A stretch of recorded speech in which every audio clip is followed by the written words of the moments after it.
Welcome to Talking Politics.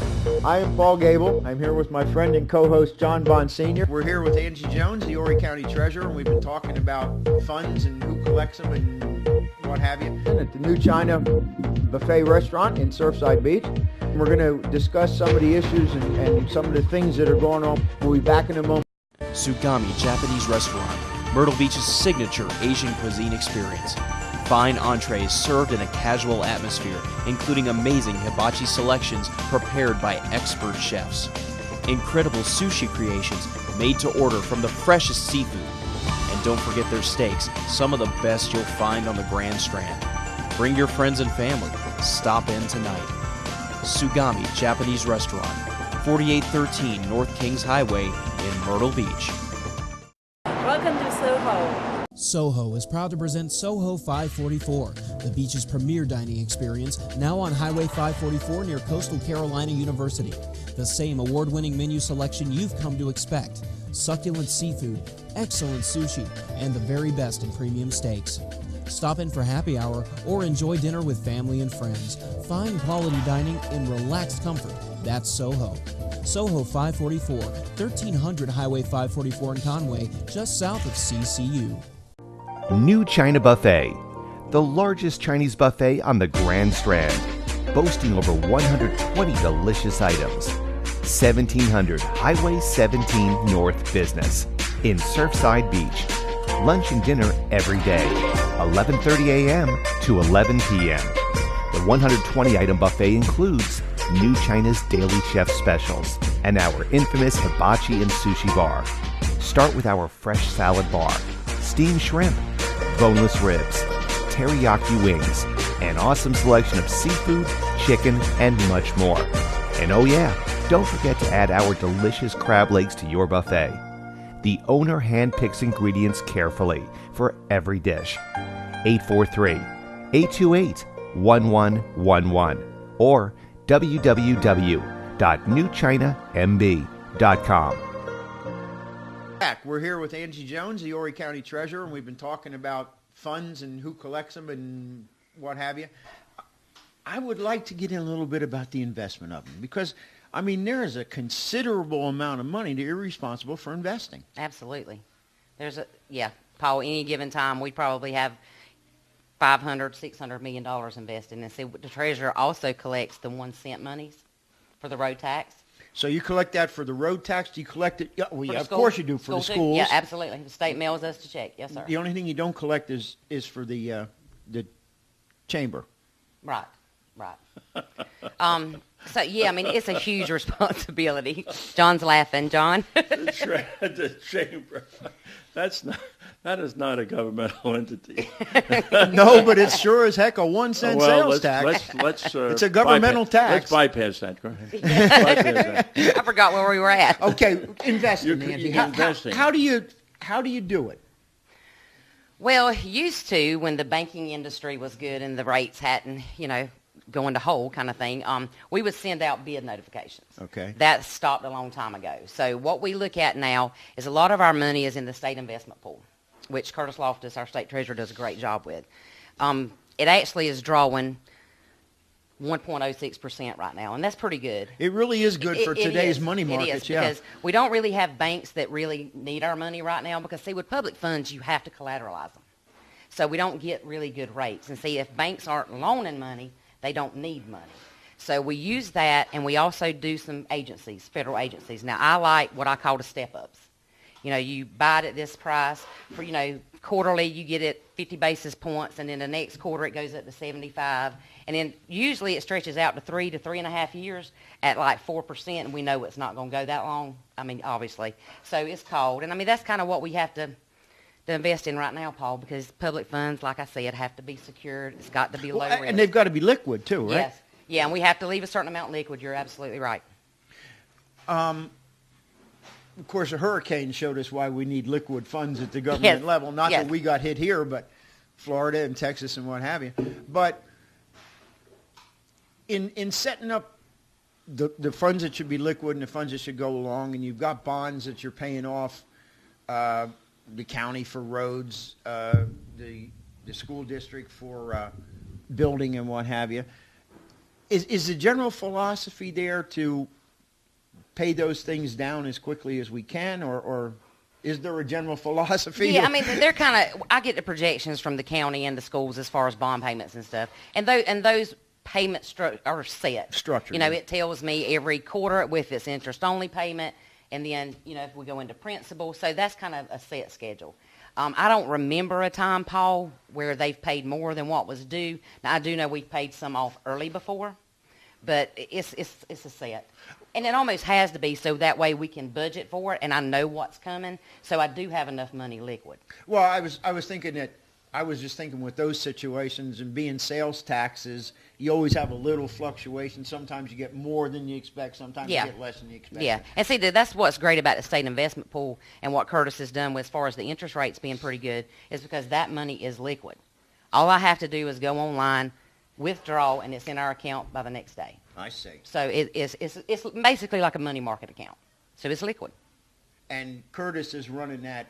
Yeah, through the state treasurer's office. It's fully collateralized, safe. I mean, by law, we can use that as a tool. We didn't used to use it, you know, of course, when banks were giving you 2.5% to 3%. But now, I mean, that's kind of where we have to go with it. Isn't that kind of crazy? Banks don't want your money, and they're not interested in loaning money, and that's all a result of that crash in 2007, 2008. And we've never recovered. Not yet, but we do see rates creeping up a little bit. You know, the projections out there. So hopefully they'll get better. Yeah, they have a very good system.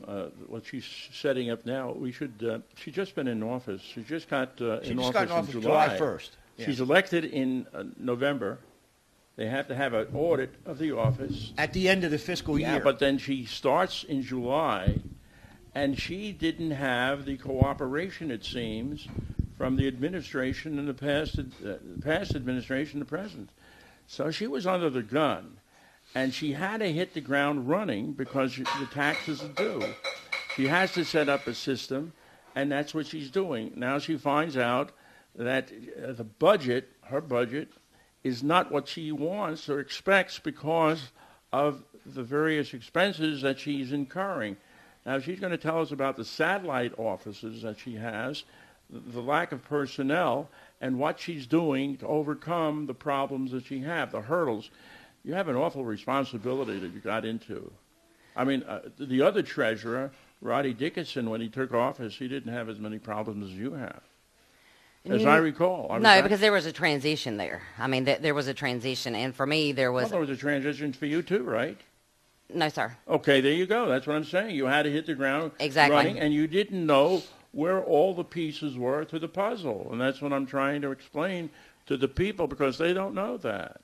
So that's why we have you here, so you can explain some of the problems that you are experiencing, which is totally unfair to you. It is. You know, our satellite offices, and here's a dilemma we're in. Our satellite offices in Little River, we have 3 people. In Myrtle Beach, we have 3. And in Surfside, we have 2. So what happens is if somebody... Myrtle Beach, you have some too, right? On 21st Avenue. Yeah, 3. There's 3 people there. So if I have somebody call in sick or take a vacation, I've got one person working through lunch. And that is bad customer service, and you know that, John. So, you know, what we're having to look at now until I can address these staffing issues and they're cleared up, I have asked for positions and I have been denied. So what I'm going to have to do, unfortunately, is we're going to probably shut the offices down between 1 and 2 o'clock for lunch. Because like in Surfside, John, think about it. We've got 2 people down there. If somebody's on vacation or they're sick, there's crazy? one person. Is our administration crazy? Angie, This is how you get the money. The money, the treasurer is a very important department. Yes. And if she has, I'm sorry, Paul, you want to... Well, I want to jump in on the Surfside office because you have 2 people there. Right. And if one's on vacation, a planned vacation, they're gone, and the other person gets sick, is that office closed? No, we try to rush, and it might be closed until we can get somebody down there from Conway. But see, I mean, that's the problem. If I send somebody from Conway, it gives me a short staff in Conway. You know, and so you have to kind of gauge and analyze where most of your traffic is. You know, Surfside is probably our least visited office. Little River is probably next, and then you've got Conway and Myrtle Beach kind of side by side. I mean, we're busy. You're asking for personnel and they're denying you. Why are they denying you? This is an important department. It's one of the most important departments we have in Horry County. She collects the taxes. That's how they pay for their services. How much would it take, Angie, to give you the staffing you feel you need? Well, like I said in the admin, I have other needs as far as staffing, but I was going to settle with just one admin assistant for right now because of the budget issues, and I had no input in the budget whatsoever. So, I was willing to do that. I really need 2 admins. I need a number 2 in delinquent. So, we have some needs that I was just willing to And willing what to would wait be on. the total cost? Roughly what would that cost, a number 2 in delinquent and 2 admins? Oh, it would be less than $100,000. But let's say 100,000 in round numbers. Yeah. And we're talking about the county's budget. She collects the money. Well, she ought to just She collects She ought to the just money. hire people and pay it before. No, But if she seriously. can't operate efficiently, we're going to Here's be in my a hole. point. She needs $100,000, let's So, say, in round numbers. That's a drop in the bucket. for efficient operation of a county department, right? That's important. Okay. We give $1.6 million to the Myrtle Beach Regional Economic Development Commission that I'm hard-pressed to tell you how any of it's spent. It strikes me that we could give $1.5 million to them, and they'd never notice a difference except possibly in their expense account lunches, and we could hire the 3 people that she needs. Well, and there's an issue with that, guys, because the she's not going to treasurer... address that. She wants to address... I just addressed it. All right, you addressed Well, it, but she's on it. And I'll follow up with that, John. In Yeah. Home Rule, it states that the treasurer has the sole authority to determine the number of employees needed and their duties. Did you hear that, Paul? Mm-hmm. I hope you're writing that down for Grant Trendelli. I don't have to. It's in the home rule bill. The problem is, and if you read the home rule bill, What book? you see what's delineated She's not getting the personnel to the she county needs. elected people. But Paul, I don't home wanna- rule I don't wanna screech has all never day. been implemented But don't you in don't this you see- state. don't you 100% or even Don't close. you see the irony here is an elected official that has the most important department in the county. She collects the taxes so that we can pay our bills, and they're stymieing her with respect to what she's requesting insofar as personnel is concerned. She's going to have to shut down a satellite office for lunch. 3 because of them. She doesn't have the people. 3 of them. And is that fair for the people that are coming in that they want to go to the treasurer's office if they're on lunch hour and they see it closed? Is that? No, Doesn't hey, make John, sense. absolutely, I agree with you. It breaks my heart to have to do that, but I No, have you to can't think. help it. No, I can't. And if somebody comes to us during their lunch hour and there's one person up there working because somebody's out sick or on vacation and the other one's gone to lunch, I can't get you out of there in an hour if there's a line out of the door. So, I have to look at it on a standpoint, is it better to just close and let my people go to lunch and give great customer service to other hours of the day, So That's... I'm hoping I'll get these staffing issues, John, fixed and worked out, and Well, then you come back and tell us. I sure will, and then I'll reopen them during Okay, lunch. that's important. That's very, very important. It's time again for us to take another break. We'll be back in a moment to And talk these- more these- with Angie. These commercials are really good. New China Buffet, the largest Chinese buffet on the Grand Strand, boasting over 120 delicious items. 1700 Highway 17 North Business in Surfside Beach. Lunch and dinner every day, 11:30 a.m. to 11 p.m. The 120-item buffet includes New China's Daily Chef Specials and our infamous hibachi and sushi bar. Start with our fresh salad bar, steamed shrimp, boneless ribs, teriyaki wings, an awesome selection of seafood, chicken, and much more. And oh yeah, don't forget to add our delicious crab legs to your buffet. The owner handpicks ingredients carefully for every dish. 843-828-1111 or www.newchinamb.com. Welcome to Soho. Soho is proud to present Soho 544, the beach's premier dining experience, now on Highway 544 near Coastal Carolina University. The same award-winning menu selection you've come to expect. Succulent seafood, excellent sushi, and the very best in premium steaks. Stop in for happy hour or enjoy dinner with family and friends. Find quality dining in relaxed comfort That's Soho. Soho 544, 1300 Highway 544 in Conway, just south of CCU. Sugami Japanese Restaurant, Myrtle Beach's signature Asian cuisine experience. Fine entrees served in a casual atmosphere, including amazing hibachi selections prepared by expert chefs. Incredible sushi creations made to order from the freshest seafood. And don't forget their steaks, some of the best you'll find on the Grand Strand. Bring your friends and family. Stop in tonight. Sugami Japanese Restaurant, 4813 North Kings Highway in Myrtle Beach. Hey, we're back, Paul. Oh boy, you see those commercials? My God, they make me hungry. Sitting here, I'm saying, oh boy, oh boy, oh boy. I have to get this over with quick so I can go get my lunch. John, you were just telling us you had to lose weight. Now you're telling us you're hungry. But it's so good. But, look, we have Angie Jones here, who's our treasurer. Angie, why don't you tell us something? She's the most eminently qualified, by the way, to sit as treasurer. Listen to her qualifications, and she's going to tell you. Tell us something about you, Angie. I know you're a homegrown young lady from Horry County. You have a beautiful family. I met them during the campaign. Your grandfather really impressed me. He loves you so much. And he told me, you make sure you vote for my granddaughter. I said, well, with that testimonial, I will consider it. I couldn't. Hey, 87 and on a campaign trail. How about that? The Republican Club, I didn't want to get drummed out if I took sides. But anyway, tell us something about you and your background and why you wanted to run for treasurer.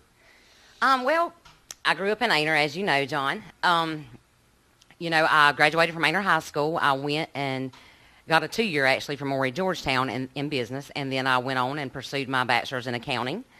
Then I got my MBA at Webster University right here in Myrtle Beach, and then I went on to Argosy to get my doctorate degree. During all this, John, I was working a full-time job, so for me, I started in the treasurer's office, or actually business license and hospitality, in 2001, and, public service just became a part of me, I guess you would say. I really hadn't decided, Paul, honestly, when I was going to run for treasurer because sure. I didn't realize our treasurer weren't going to run again.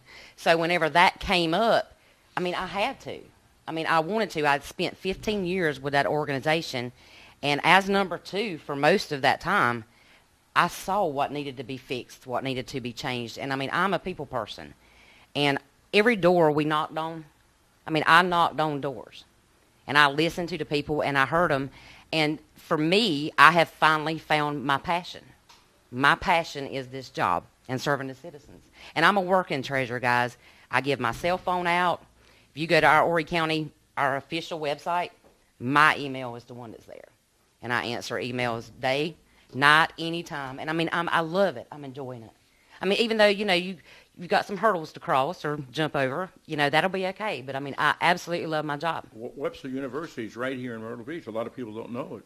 Yeah, I teach there. A lot of people don't know that Webster, a college right here, that's Missouri. They're from Missouri, aren't they? Yep. They're right here as a satellite university. It's one of the best universities right here in Myrtle Beach. Yeah, I teach finance there, John. Well, I know. Cameron Crawford also is a graduate. He has his MBA from that college. It's a very good college. And if you want to investigate it insofar as have a master's degree in business and so forth, that's the place to go. But anyway, I think that what you're doing and how you're approaching it in such a professional manner, I myself am very proud that we did elect you as treasurer. The only problem that I see is that you're not getting what you're supposed to be getting, and that was because of politics. Politics raises its ugly head in everything we do here in Horry County, unfortunately. But it shouldn't raise its head when we have an important department like yours, and you have asked and requested what you feel your department needs, and you're denied. That, to me, is unconscionable.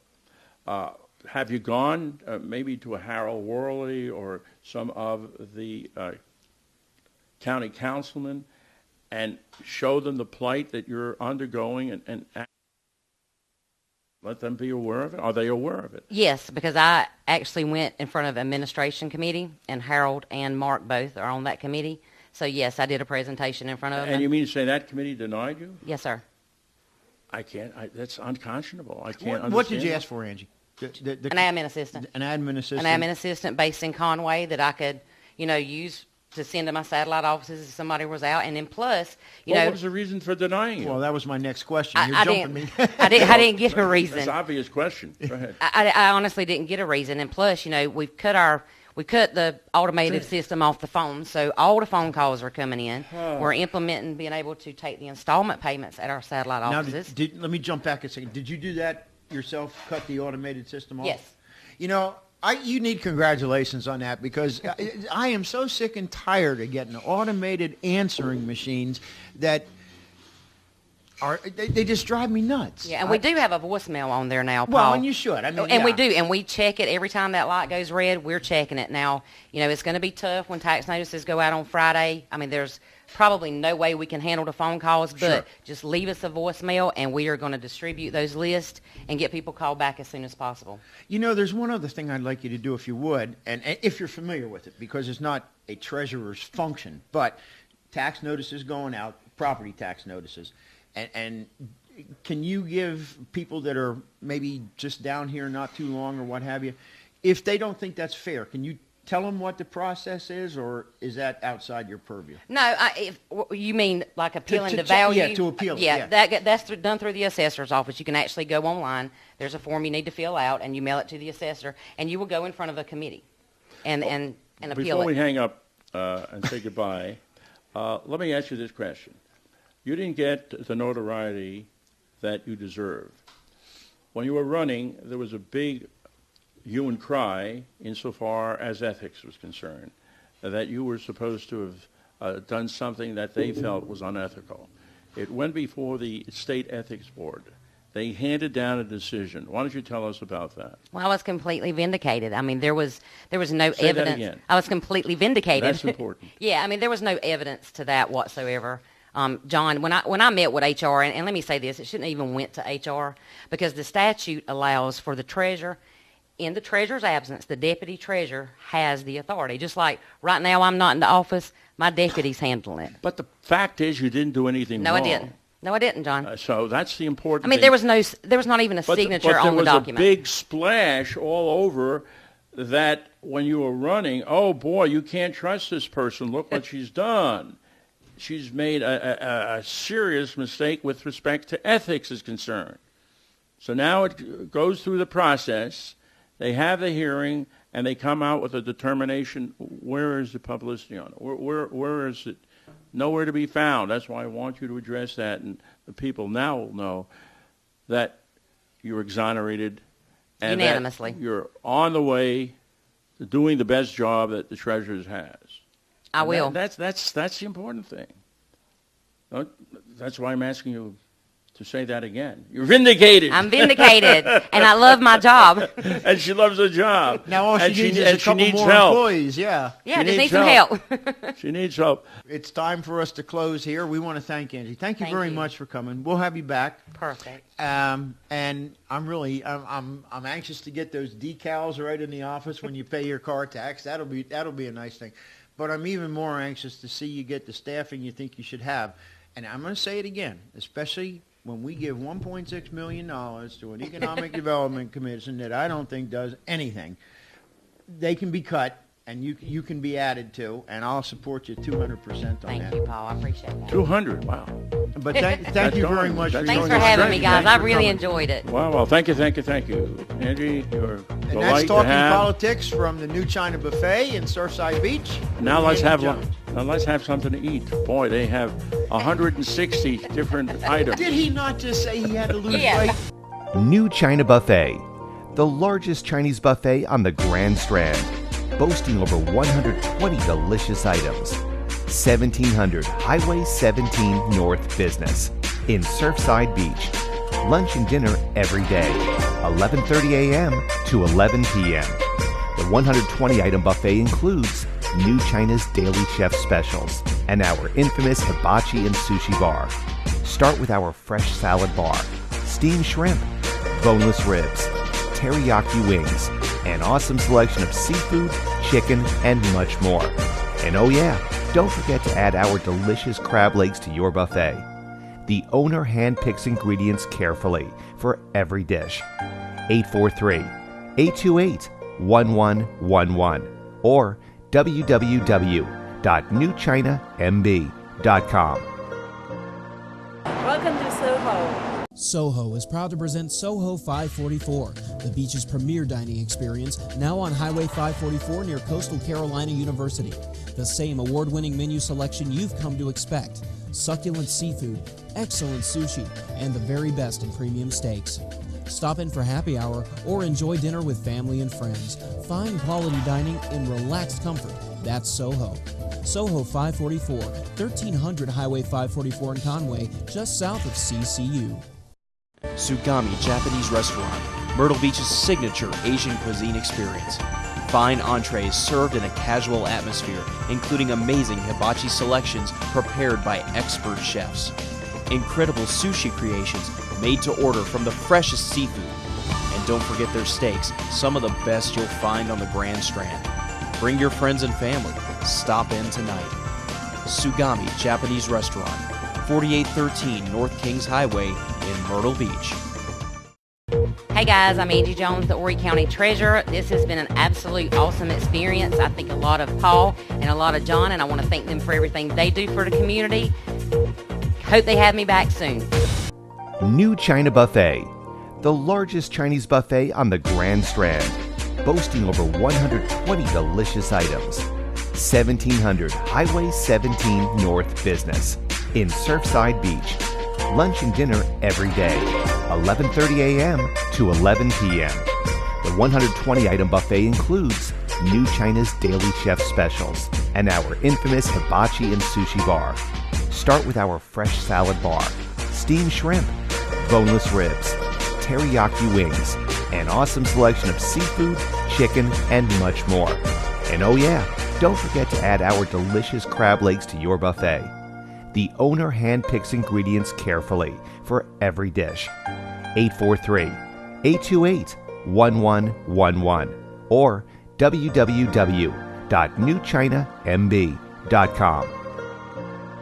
Welcome to Soho. Soho is proud to present Soho 544, the beach's premier dining experience, now on Highway 544 near Coastal Carolina University. The same award-winning menu selection you've come to expect: succulent seafood, excellent sushi, and the very best in premium steaks. Stop in for happy hour or enjoy dinner with family and friends. Fine quality dining in relaxed comfort. That's Soho. Soho 544, 1300 Highway 544 in Conway, just south of CCU. Sugami Japanese Restaurant, Myrtle Beach's signature Asian cuisine experience. Fine entrees served in a casual atmosphere, including amazing hibachi selections prepared by expert chefs. Incredible sushi creations made to order from the freshest seafood. And don't forget their steaks, some of the best you'll find on the Grand Strand. Bring your friends and family. Stop in tonight. Sugami Japanese Restaurant, 4813 North Kings Highway in Myrtle Beach.